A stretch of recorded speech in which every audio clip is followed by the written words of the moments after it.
Thank you for joining me as we continue our exploration of A Course in Miracles together. Today we will be practicing lesson 30, and we'll be continuing with our reading of the text in chapter 19. We are up to the third obstacle to peace. This video will be one of the longer ones, just like the previous video and the one before that, where we looked at obstacle 1 to peace and obstacle 2 to peace. Now we're at obstacle 3. In the next video, we'll be looking at obstacle 4. And then we'll conclude our video by looking at a principle of miracles. All right, so I will go ahead now and share my screen. And I'll go ahead and click on Read A Course in Miracles, clicking on the text. Okay, and I scroll down to chapter 19, The Attainment of Peace. And we are in section 4, the obstacles to peace. And we are at letter C, the third obstacle, the attraction of death. And then we'll continue on with the subsection, the incorruptible body. All right. Paragraph 1. To you and your brother, in whose special relationship the Holy Spirit entered, it is given to release and to be released from the dedication to death. For it was offered you and you accepted. You must learn still more about this strange devotion, for it contains the third obstacle that peace must flow across. No one can die unless he chooses death. What seems to be the fear of death is really its attraction. Guilt, too, is feared and fearful, yet it could have no hold at all except on those who are attracted to it and seek it out. And so it is with death. Made by the ego, its dark shadow falls across all living things because the ego is the enemy of life. All right, just to remind you that a special relationship is a conditional relationship where we assign an expectation to another for our peace and our happiness. And because we assign this expectation to them, we perceive them through the lens of judgment, the root cause of which is judgment upon ourselves. And then therefore that becomes attack. So that is essentially the ingredients of a special relationship.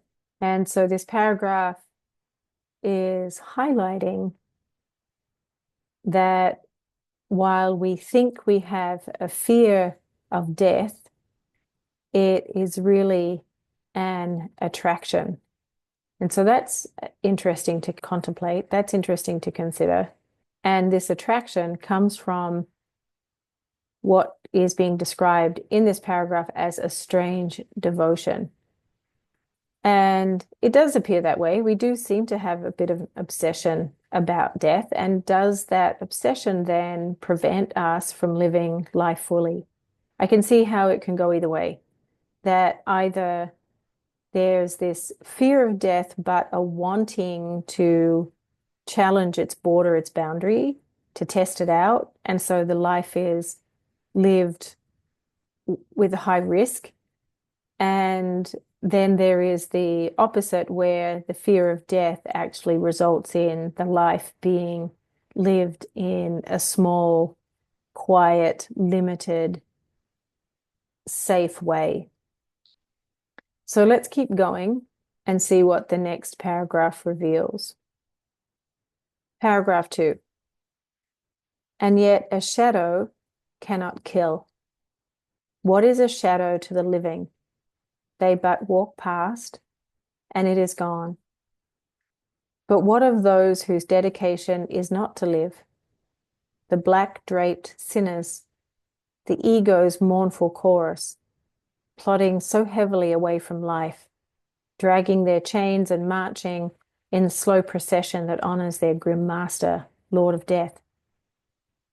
Touch any one of them with the gentle hands of forgiveness and watch the chains fall away, along with yours. See him throw aside the black robe he was wearing to his funeral and hear him laugh at death.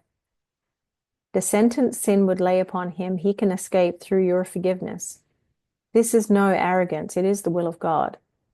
What is impossible to you who chose his will as yours? What is death to you? Your dedication is not to death, nor to its master. When you accepted the Holy Spirit's purpose in place of the ego's, you renounced death, exchanging it for life. We know that an idea leaves not its source, and death is the result of the thought we call the ego, as surely as life is the result of the thought of God.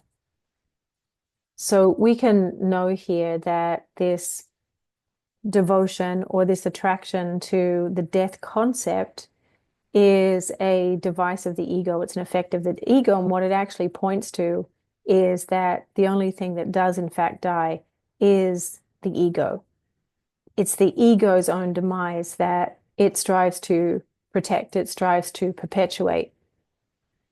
And I've mentioned this before in other videos, but what I can't unknow through the quantum healing hypnosis work is that when it's time for consciousness to emancipate, to be emancipated from the physical body, there's something else, there's something more. The conversation continues.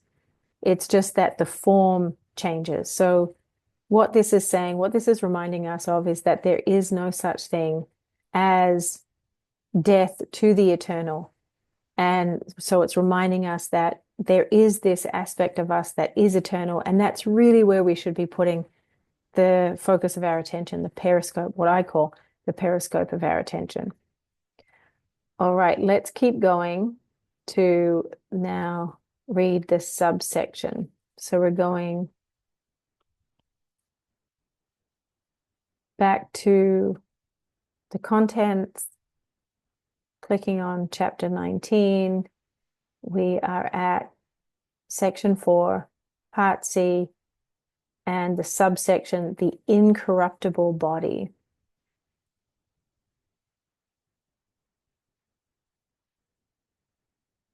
Okay, now as I've shared before, I don't read ahead. I, of course, have read this before, but it's almost brand new every time I read it. I get something new out of it.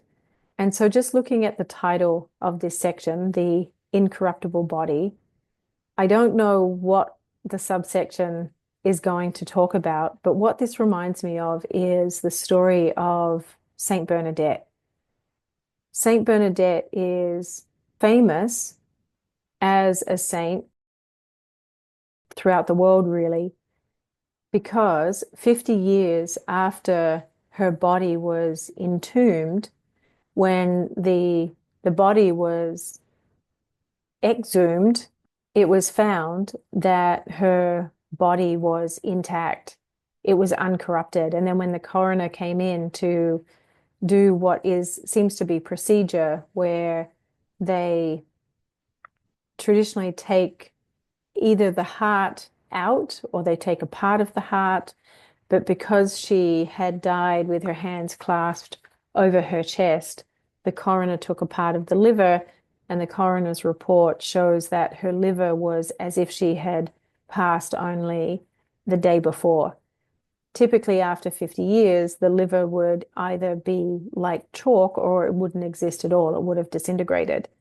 And so because of this, because her body was pristine, it was immaculate, it was uncorrupted, she was deemed as being holy and saintly and pure. It's the only way. And together with her stories from her childhood, where she had visions of what she called the Immaculate Conception. It's a fascinating story. Her life was one I connected with on one of my spiritual pilgrimages.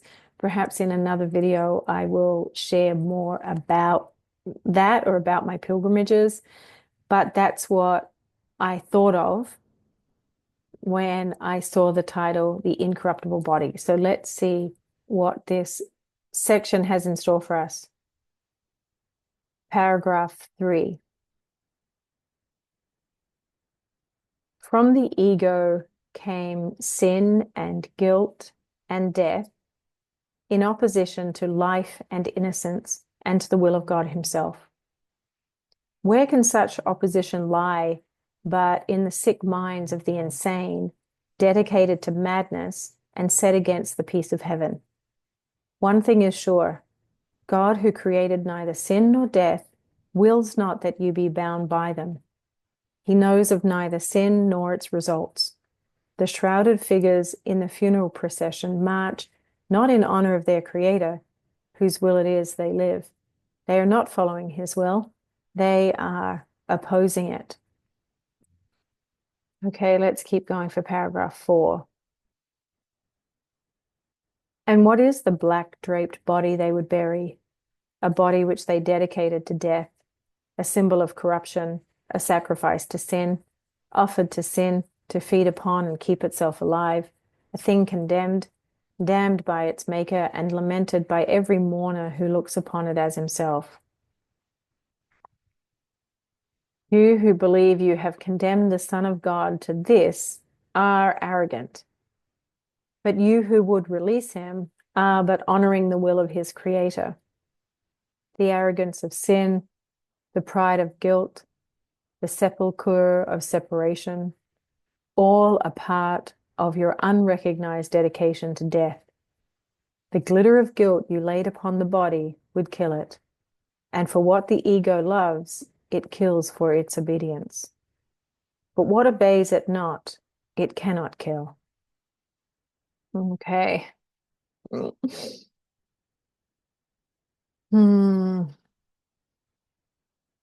And so this paragraph is, in its way, showing us our misunderstanding of what the body is at the moment of its death, that it is a thing condemned, damned by its maker, and then lamented by every mourner who looks upon it as himself, which is what happens in a funeral, isn't it? When we go to a funeral, we project that onto ourselves, that will be us one day. That will be this body one day. And so it triggers this conversation about our own mortality.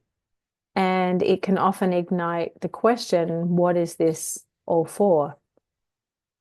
If anything, I would say that that line of questioning is more useful because it actually helps to point us to life and to deep gratitude for that which is present, that which is alive. It also points us to that which is eternal. However, our culture doesn't seem to have a spiritually mature handle or attitude or understanding of what is actually happening. Because what is actually happening is the release from the body, which is an effect of this small lump of clay mentioned in the last section, referring to the earth. And that part of our spiritual understanding or part of our spiritual practice is to replace our worship of the material to the worship of that which is light, that which is eternal, that which is love. What I call the infinite wisdom or the infinite creator. I like how the word creator is being used in this context as well. All right, so let's go back to sharing the screen for paragraph 5. You have another dedication that would keep the body incorruptible and perfect as long as it is useful for your holy purpose. The body no more dies than it can feel. It does nothing. Of itself, it is neither corruptible nor incorruptible. it is nothing. It is the result of a tiny, mad idea of corruption that can be corrected. For God has answered this insane idea with his own, an answer which left him not, and therefore brings the Creator to the awareness of every mind which heard his answer and accepted it. Let's continue for paragraph 6. You who are dedicated to the incorruptible have been given, through your acceptance, the power to release from corruption.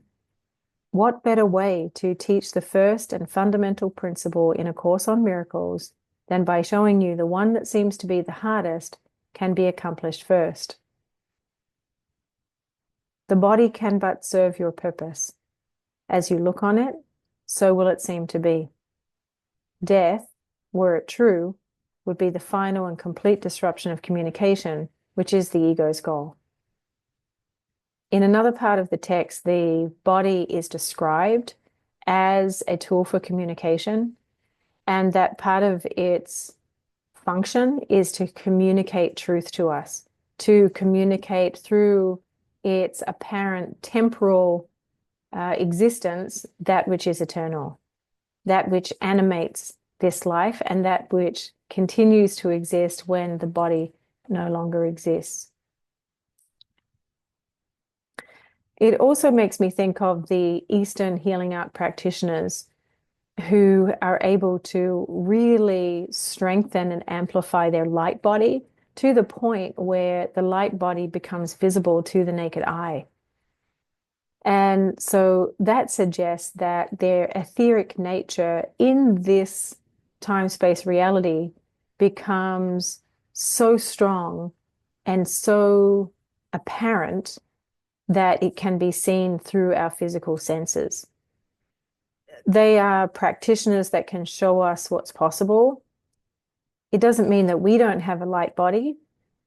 In fact, some people, when they start practicing the Eastern healing arts, when they start practicing meditation, when they start seeing, when their eyes start shifting as a result of this willingness, of this intent to have a shift in perception, can actually start to see the light body as they gaze at an individual. And so all this is really showing us is that what we really are is light, is energy that's infused through this much denser apparatus that is the body. And we're reminded again in this paragraph and in this section that the body is a device made by the ego, which has become mute and blind to the infinite creator. But we're being reminded that an idea can never leave its source. And so heaven, peace, love is right here. Do we have the small willingness to see and to realize that? Do we have the eyes to see, the ears to hear, the heart to feel?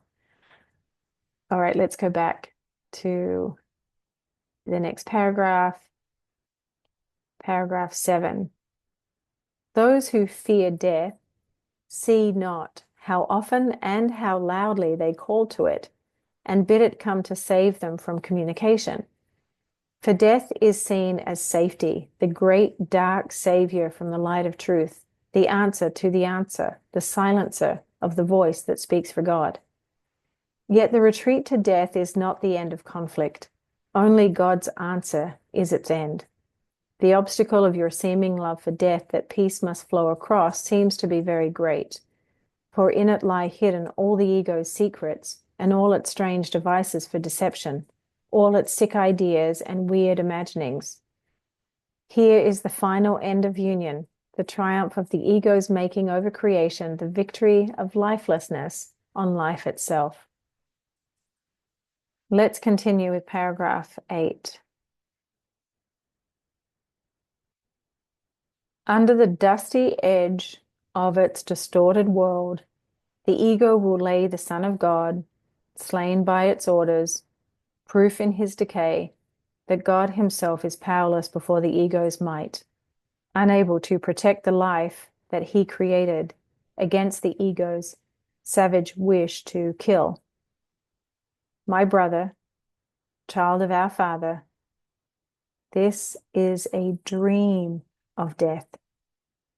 There is no funeral, no dark altars, no grim commandments, nor twisted rituals of condemnation to which the body leads you.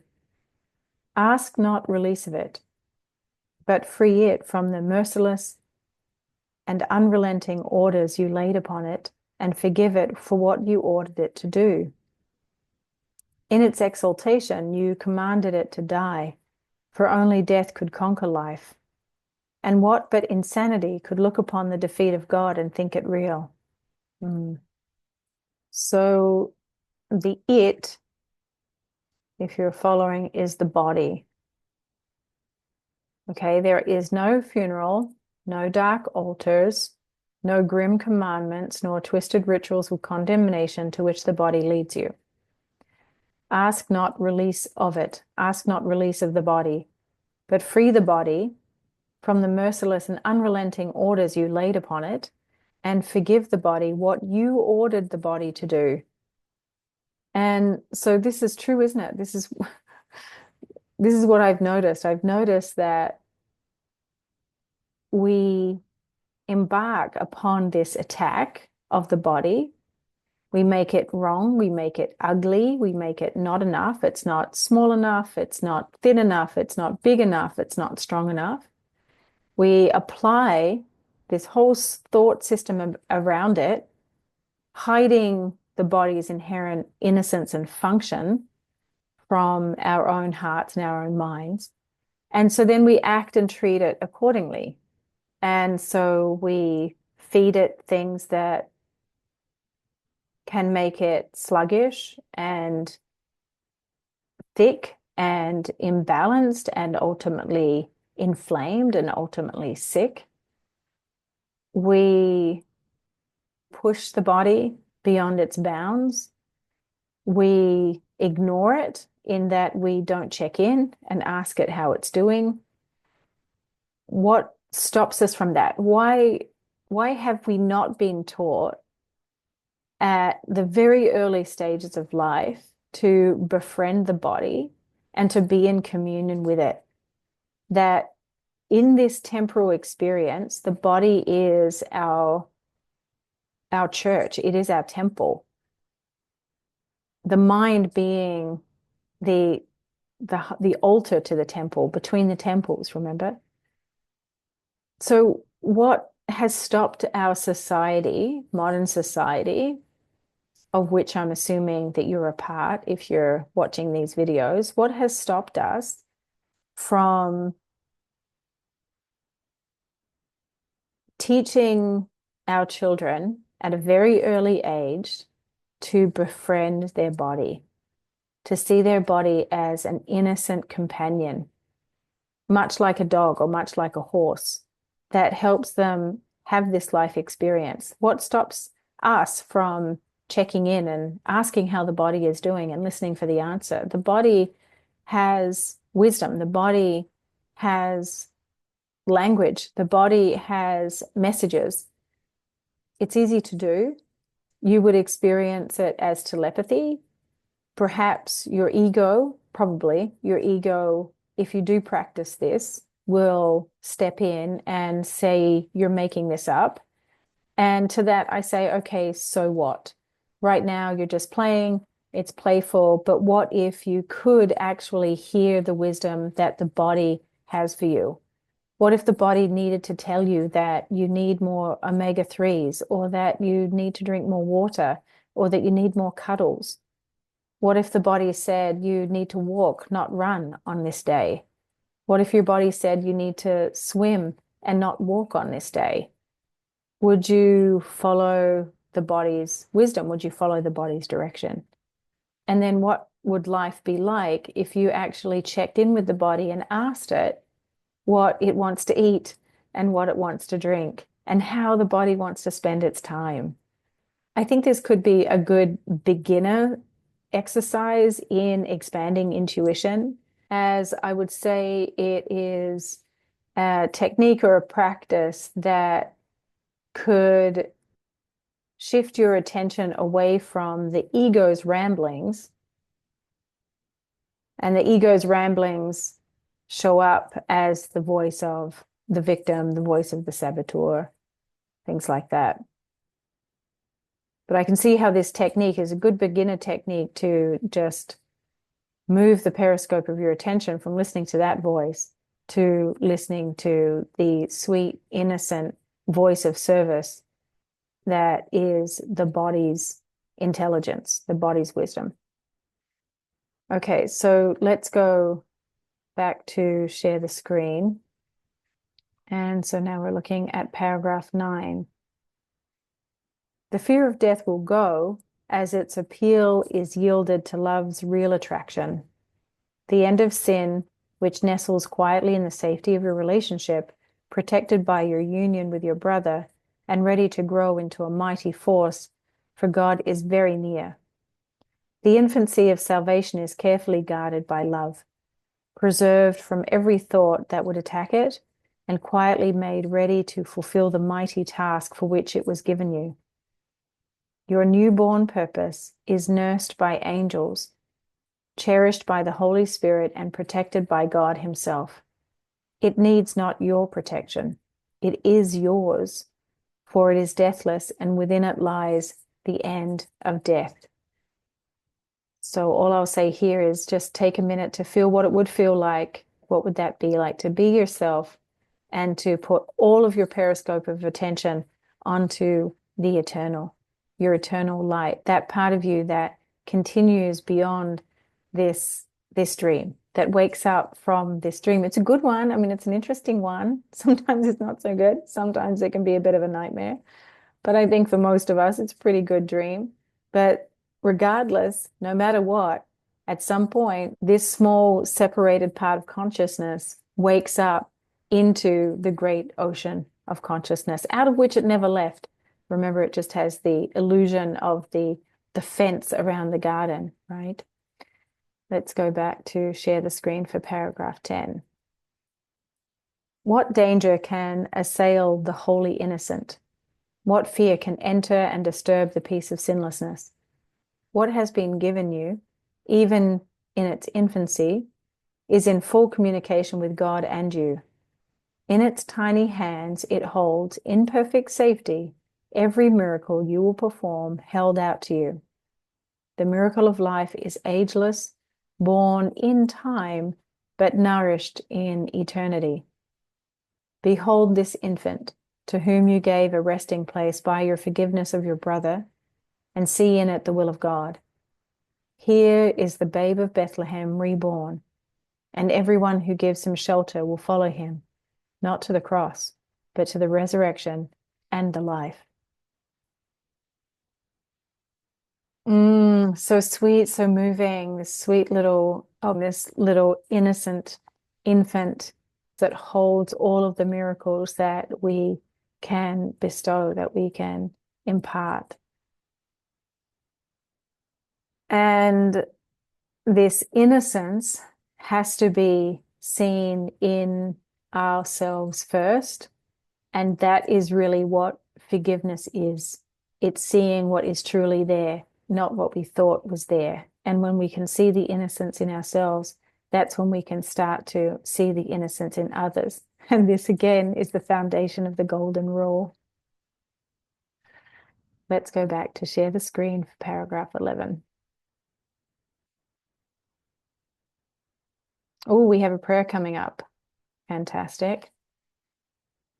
When anything seems to you to be a source of fear, when any situation strikes you with terror and makes your body tremble and the cold sweat of fear comes over it, remember it is always for one reason. The ego has perceived it as a symbol of fear, a sign of sin and death.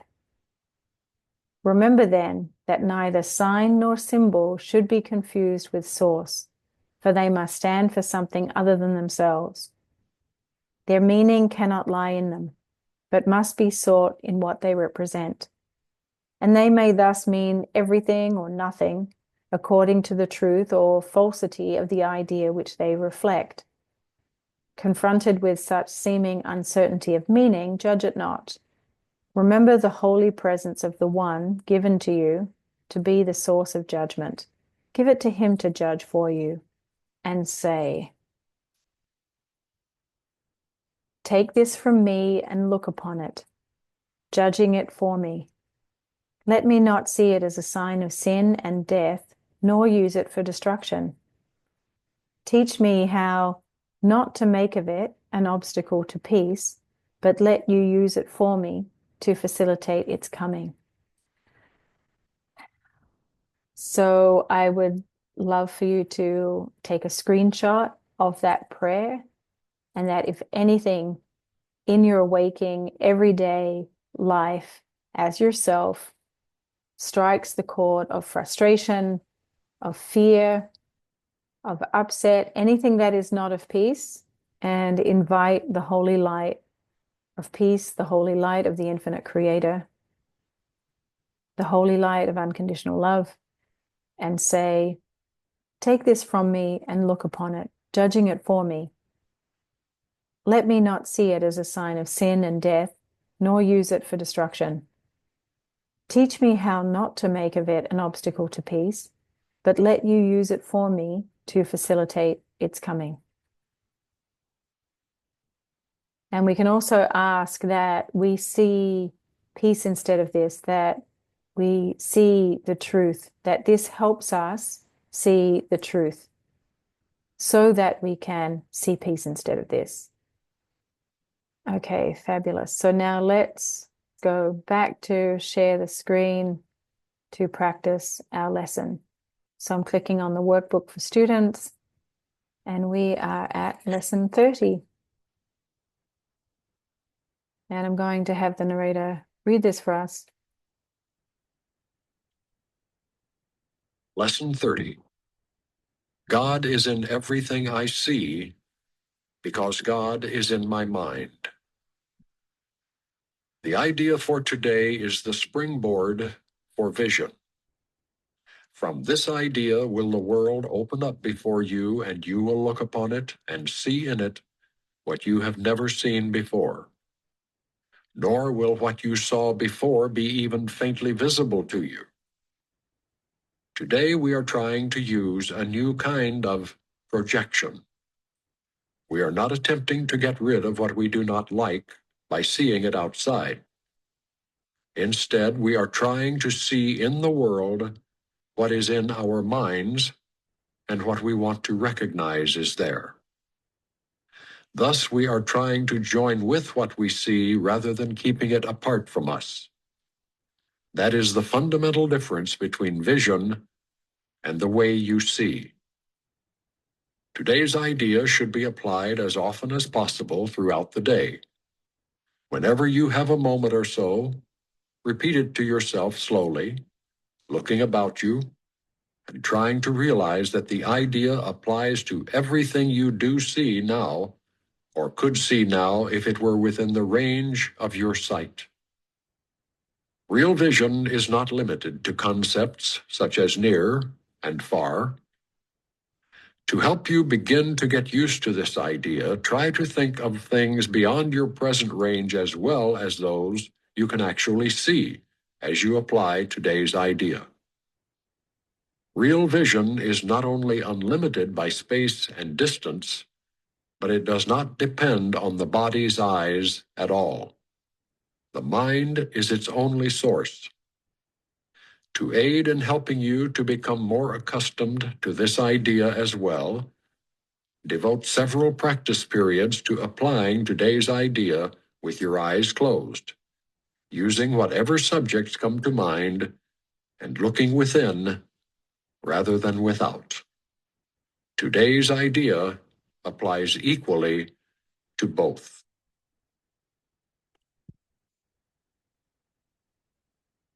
Okay, so today's idea is God is in everything I see because God is in my mind. And while we haven't been given a set time limit to do the practice, we will take a minute together to do it. But your task is to, throughout the day, pause and take a moment to see what's there in your mind's eye, as well as what's out there and affirm to yourself, God is in everything I see because God is in my mind. Now, it's mentioned that true seeing is not with our physical body's eyes, it's through our mind's eye. And what we find when we start to observe the apparatus of mind, we see that the mind is the precursor. The body is an effect of mind. All of our five senses exist in the realm of our minds first, and then get acted out through the body. And so in this case, you can search both within your own mindscape using your imagination as that bridge to bring to mind that which is inside your own mind, or you can use your physical eyes to look around and see what's outside of you, affirming that God is in everything I see because God is in my mind, whether it's through my physical eyes or through the mind's eye. Okay. So I'm going to go ahead and set our timer. And so we'll just do it for 1 minute. And I'm going to leave this up to you, what you want to do, whether you want to close your eyes and search your mind, or whether you want to do a combination of both, looking outside and looking inside, or if you just want to keep your eyes open and look about you. And remember too that in this lesson, we're not discerning between near and far. And so as usual, before we practice the lesson together, to start to bring your attention away from the fullness of your day or the fullness of your morning, and just start to affirm that you are here where your body is.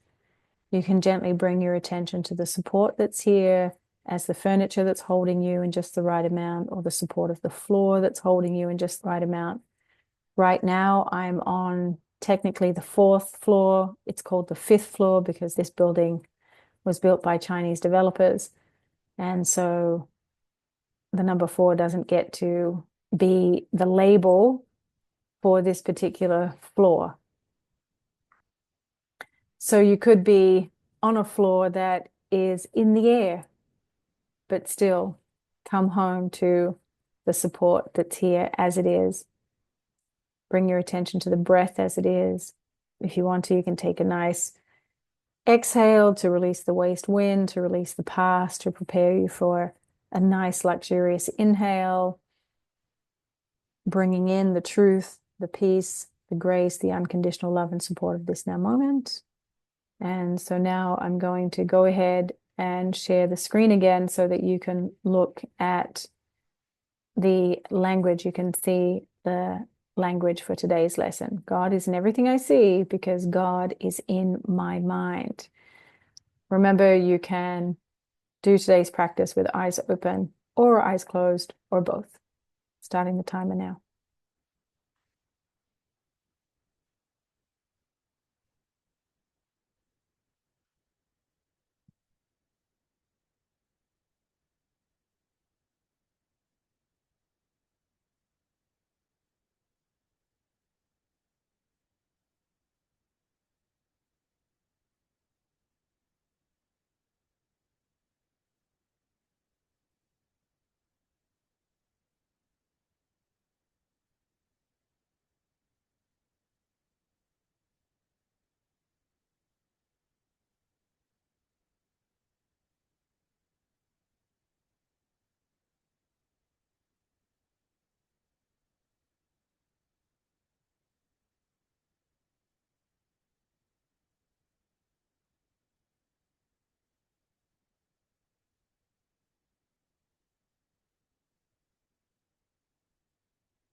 All right, that is our timer.